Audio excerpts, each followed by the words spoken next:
Hello, everyone. We are going to be going over Chapter 1, Introduction and Overview, to kind of get us started in this course. In Chapter 1, you will be provided with an introduction and overview of this course, as well as important case information for Gwen and Stan, which you will be working with in your MindTap lessons. It discusses how a comprehensive understanding of different counseling theories can help in developing a balanced view, integrating techniques, and avoiding a rigid adherence to a single approach. The text also highlights the need for a disciplined approach to integration, cautioning against haphazard mixing of theories without a solid rationale. It suggests that this process takes time, experience, and continuous learning, advocating for theoretical pluralism and an integrative perspective in counseling practice. One of the things that I want to point out before we get started with this is the importance of developing your own personalized counseling style by understanding various therapeutic approaches. So, like I said before, it's okay to choose from multiple different approaches as long as you can provide a rationale. You want to make sure that you are understanding the education behind it, right? Like there's a reason why you have to get a degree in counseling. It's not just sitting and talking to people. And so making sure that you really understand like what you're treating, why you're treating it, and what that looks like is going to be really important. So throughout this course, we will discuss various types of theories. However, I want you to consider the following questions about yourself in order to identify your own counseling style. So starting off, how would you describe the relationship between a therapist and the person receiving therapy? How do you build that relationship? How do you understand what's happening to the person seeking help? So a client comes in and they tell you that they need help. What is it that you believe to be true in order to understand that person and what's happening to them? Do you believe that it is all happening because of current circumstances? Or do you believe that it is all a part of the way that they were raised? Or do you believe that it's a part of the way they interact with their community? What is it that you believe to be true? The third question is, what techniques do you believe are useful in understanding the issues faced by the person seeking help? So now that you understand what's happening to the person and how they got to your chair, what do you believe is useful in the process of helping that person? And then lastly, what is a therapeutic environment to you, and how do you create that in each session? Throughout this course, we will talk more about 11 different therapeutic approaches broken into 4 general categories: psychodynamic, experiential and relationship oriented, cognitive behavioral, systems, and postmodern. Under psychodynamic, you have psychoanalytic and Adlerian. Psychoanalytic focuses on how personality develops based on early childhood experiences, especially events in the first 6 years of life. It has an emphasis on the role of the unconscious thoughts, feelings, and memories, which influence behavior and psychological problems. It considers the impact of childhood experiences, trauma, and conflict in shaping the adult personality and behavior. In psychoanalytic therapy, it aims to bring unconscious conflicts and motivations into conscious awareness, fostering insight and understanding, and it involves exploring and reconstructing past experiences to resolve unresolved conflicts and promote psychological healing. Adlerian theory views individuals as striving for growth, wholeness, and a sense of purpose in life. It encourages clients to take responsibility for their actions, choices, and life direction, and it focuses on helping clients identify meaningful goals, values, and aspirations to lead a fulfilling life.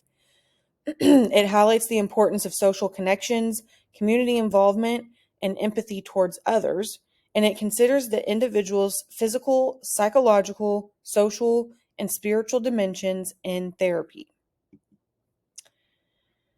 Under experiential and relationship oriented, you have existential therapy, person centered therapy, and gestalt therapy.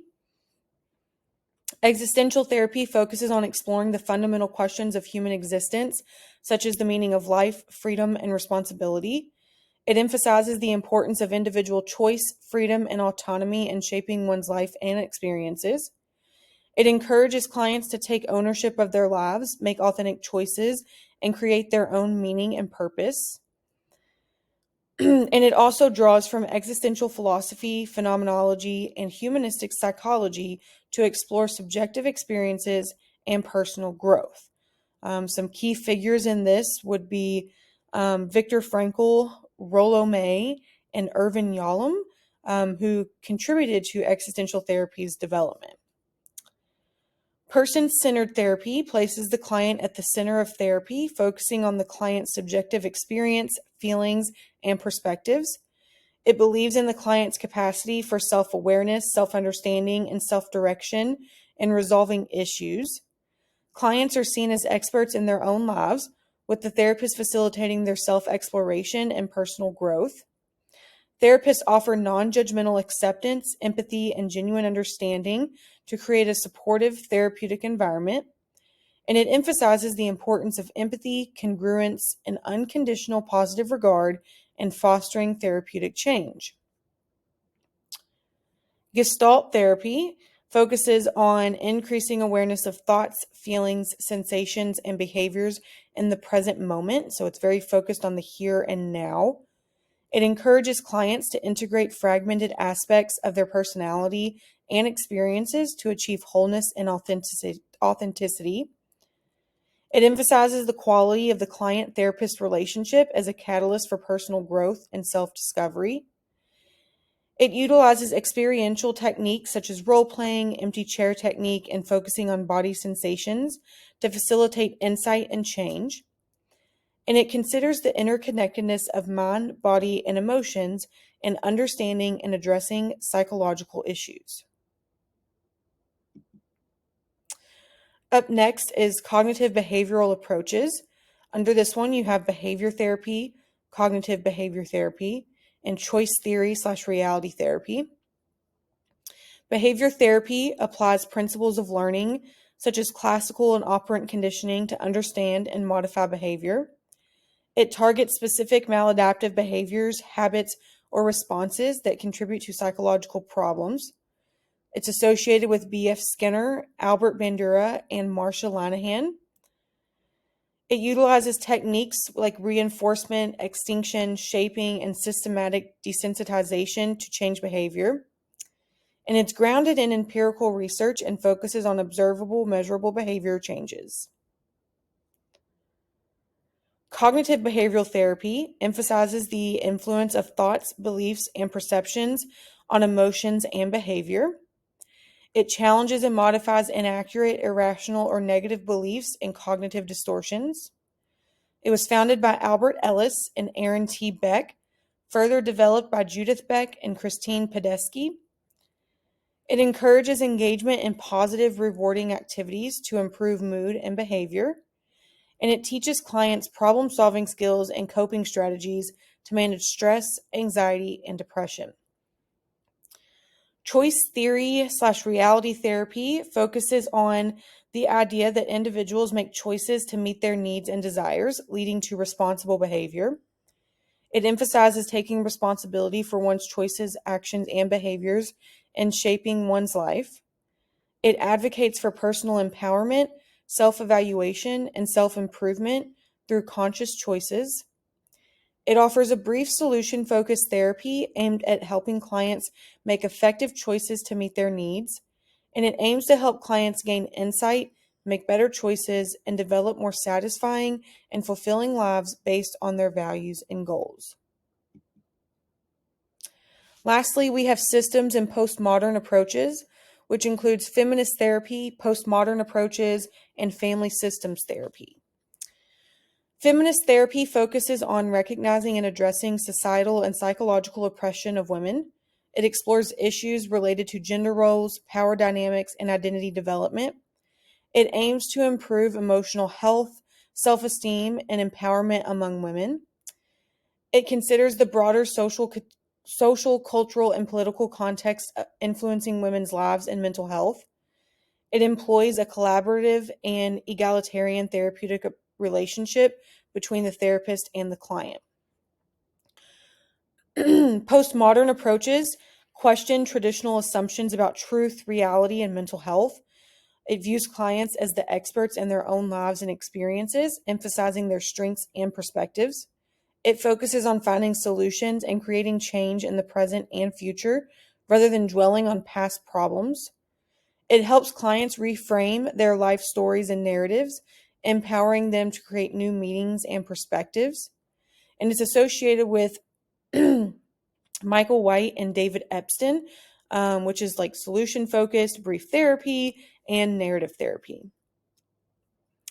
Family systems therapy focuses on understanding how individuals within a family system influence and are influenced by each other. It emphasizes the interconnectedness of family members and how family patterns impact individual behavior and relationships. It was developed by Murray Bowen, and it examines multi-generational family dynamics and the transmission of emotional patterns. It was also developed by Virginia Satir, and it focuses on communication patterns, self-esteem, and family roles. Oftentimes, utilizing systems theory is used to explore family interactions, roles, boundaries, and communication styles. If any of you all work in substance use, family systems is a really good approach to take within treating substance use since it is identified as a family disease. This is kind of my expertise that I focus on a lot is using the family systems therapy in the work that I do. So if you're interested in that, I always love having conversations about that. So the case of Stan, you will be working with Stan throughout this course in your mind tap. So just to kind of draw some things for you all here that's also discussed in the book. So some struggles that Stan is currently having is he struggles with having a desire for connection. He has a difficulty making friends and forming close relationships. He has a lack of clarity or purpose in life. His desire to make a positive difference is kind of where he wants to go. He has a fear of failure, which induces anxiety about not meeting expectations. He has poor coping mechanisms, which leads to heavy drinking to alleviate loneliness and feelings of overwhelm. He has a fear of intimacy, which causes anxiety around women and forming close bonds.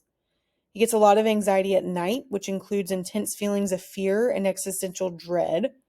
He struggles with guilt and depression, which looks like self-criticism, feelings of failure, depressive episodes.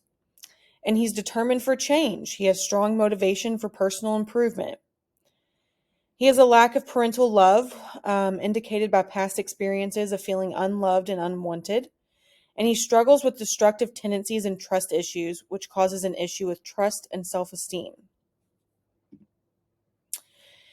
In the case of Gwen, which is another person that you will be working with throughout your Mind Tap experience, Gwen is dealing with fibromyalgia, a condition characterized by chronic pain, fatigue, and sleep disturbances. This impacts her daily functioning and adds to her overall stress. Gwen expresses feelings of sadness, overwhelm, and numbness, which is leading to an increase of emotional distress. She describes her life as lacking joy and meaning, indicating emotional struggles that affect her well-being. She also reports experiencing anxiety and depressive symptoms, such as including feelings of hopelessness and a sense of being trapped in a routine without purpose. She appears to be facing some stress at her job, where she is the only woman of color and advocates for diversity. This often contributes to feelings of isolation, frustration, and being misunderstood or labeled negatively at work. As the oldest sibling and primary caretaker of her mother with dementia, Gwen carries significant caregiving responsibilities that add to her stress and emotional burden. Gwen mentions previous experiences of being sexually molested, indicating a history of trauma that may contribute to her current emotional struggles and coping mechanisms. Gwen also expresses a desire to move beyond survival mode and find meaning, fulfillment, and balance in her life. She feels like a shell of a person and seeks personal growth and improvement. And while Gwen's relationship with her husband Ron is supportive, it also has its challenges adding complexity to her emotional landscape and support system. So that is all for this chapter. As a reminder, I wanted to go over the things that you are working on this week. So you are reading chapter 1. You are also going to go over the syllabus. You are going to watch videos that go over your assignments for this course. You do have a discussion board that is not due the 5th. Or maybe it is due the 5th. It is due the 5th. So you have a discussion board due the 5th by midnight. And then next week, you will respond to at least 2 of your peers. And then you also have your Mind Tap assignments as well. So make sure you are taking a look at those. If you have any questions, like I said, please feel free to reach out to myself, Casey, or Dr. Sandu, and we would be happy to help you.